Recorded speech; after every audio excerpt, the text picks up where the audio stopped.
Oke, sekarang kita coba kamera belakang. Ini kelanjutan dari video pengujian Samsung kamera dari Samsung Galaxy A23 yang telah mengalami software update pada hari ini, hari Sabtu tanggal 20 Agustus 2022, masih dalam suasana peringatan 77 tahun kemerdekaan Republik Indonesia. Jadi saya ucapkan Dirgahayu ke 77 tahun Negara Kesatuan Republik Indonesia.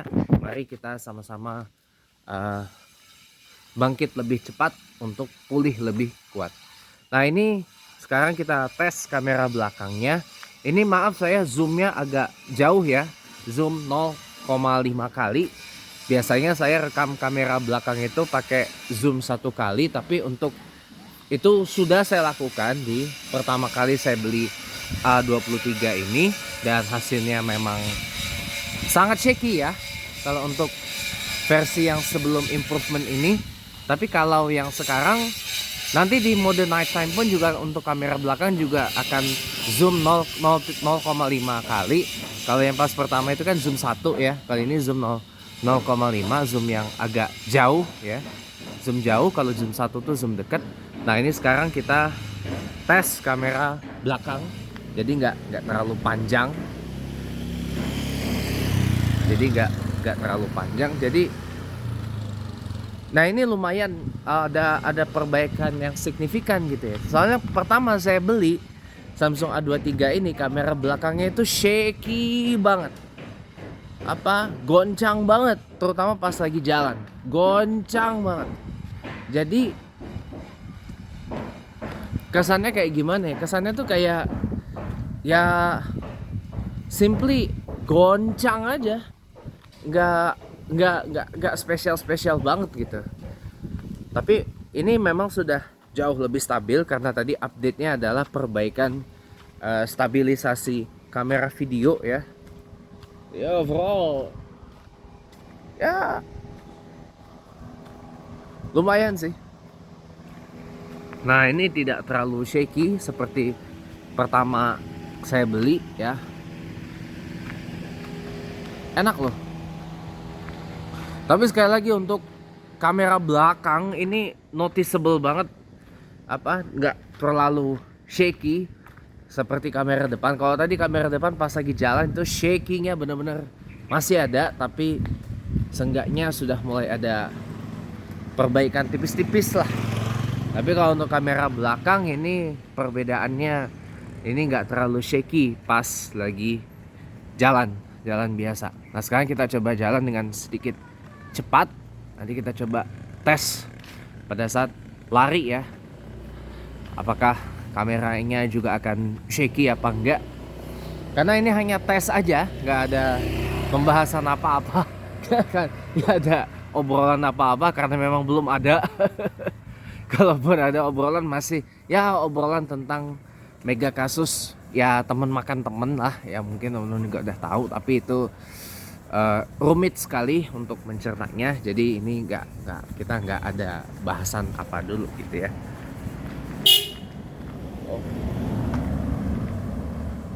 Itu Innova itu menarik sih menurut saya. Tapi sayang itu mobil jadi mobil yang tidak disukai oleh Om Mobi waktu terpaksa milih mobil yang gak disukai waktu di Gias 2022. Padahal Om Mobi itu nyari Toyota Rush yang ternyata memang ada gitu loh.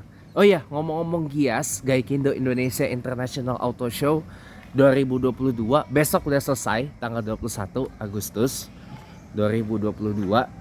Jadi buruan banget kesempatan buat teman-teman yang kepengen melihat mobil-mobil yang keren-keren, mobil baru atau mobil yang mungkin melakukan Asia Premier bahkan World Premier. Itu masih bisa banget sampai besok ya di ICE BSD City.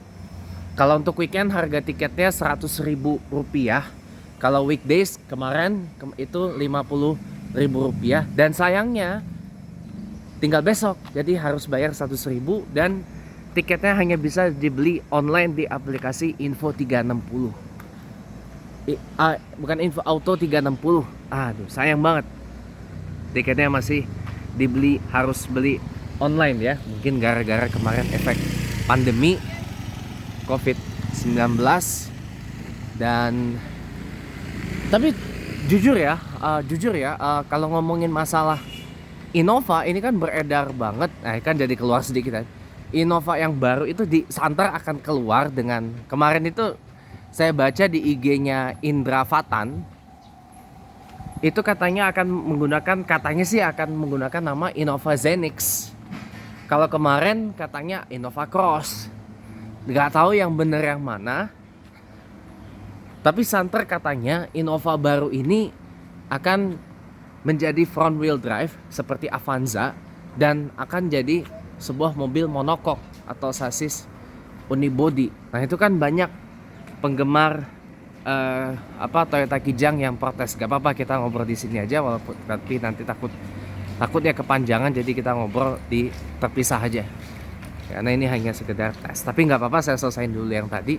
Jadi saya komen tuh di IG, lebih bagus sebenarnya Toyota itu men-separate antara Kijang dan Innova gitu loh. Walaupun cost-nya itu akan lebih daripada bangun satu mobil dengan satu platform.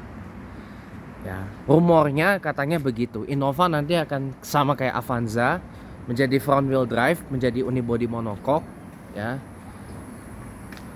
Tapi nggak tahu itu apa. Dan Santer katanya akan dihadirkan dalam versi hybrid.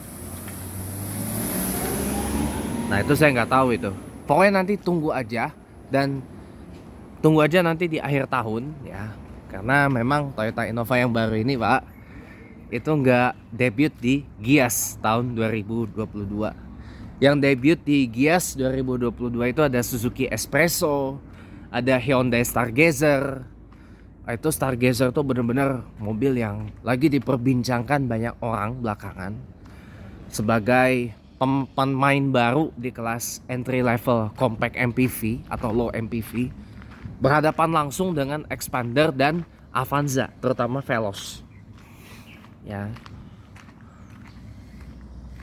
Jadi bener-bener sengit ini di pasar low MPV dengan kehadiran Hyundai Stargazer.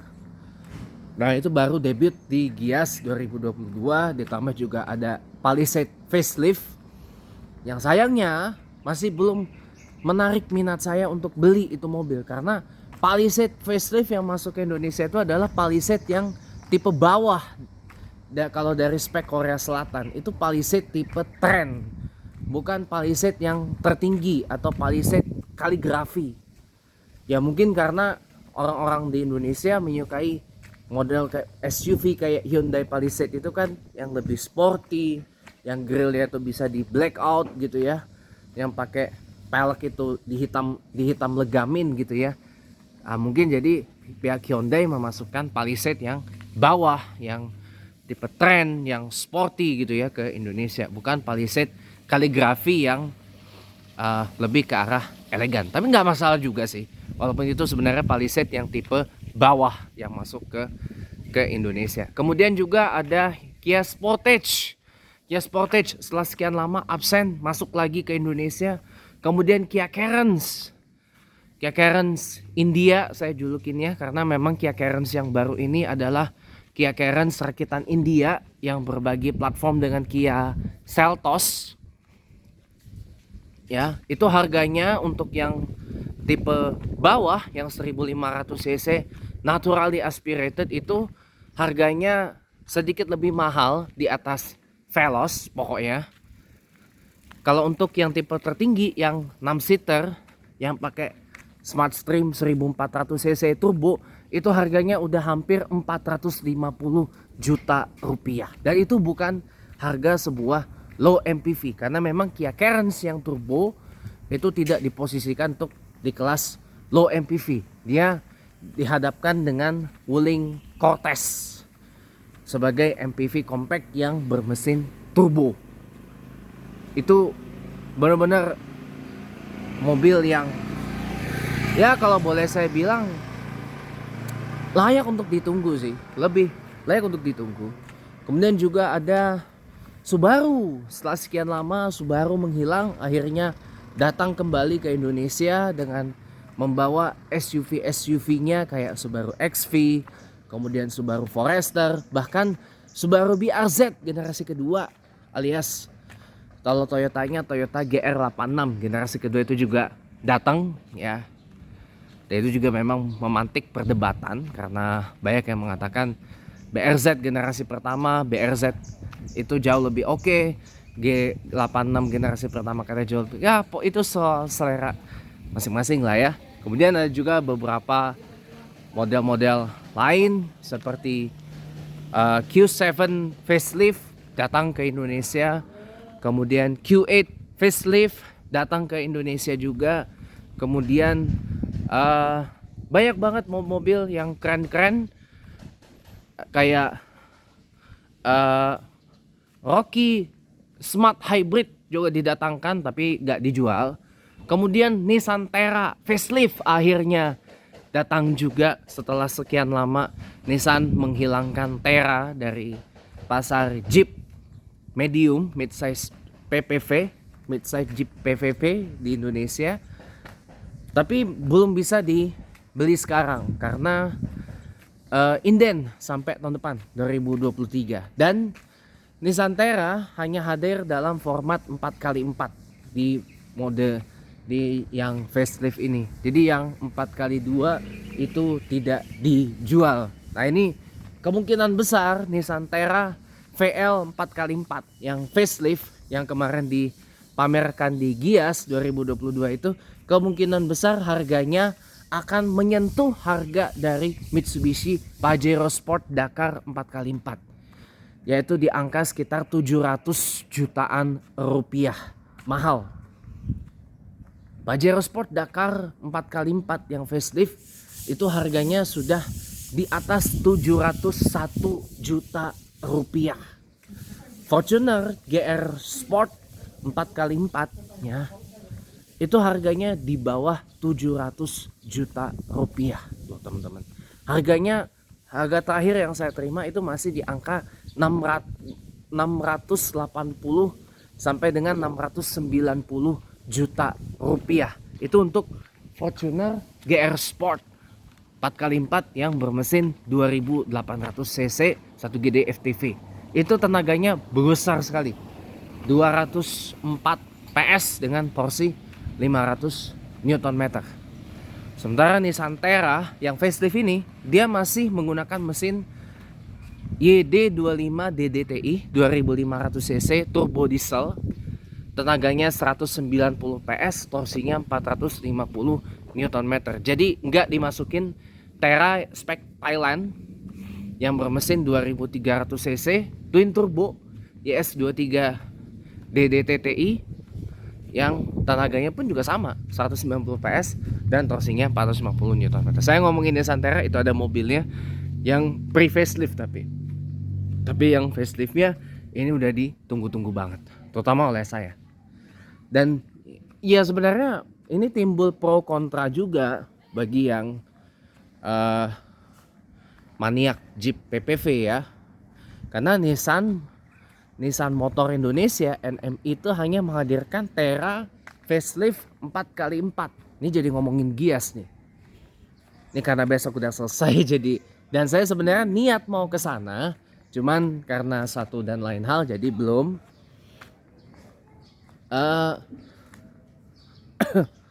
apa namanya. Jadi pada intinya memang mungkin Nissan Terra VL 4x4 itu dimaksudkan untuk dihadirkan untuk apa ya, maniak Jeep PPV yang memang bisa memainkan mobilnya itu di on-road dan off-road sekaligus. Jadi tanpa perlu beli dua mobil gitu loh. Karena kalau Pajero Sport dan Fortuner itu kan ada yang pilihan 4x2 nya gitu. Tapi untuk apa pula Jeep PPV harus berpenggerak 4x2 gitu kan. Dan memang tidak semua pengguna Jeep PPV itu adalah untuk off-road.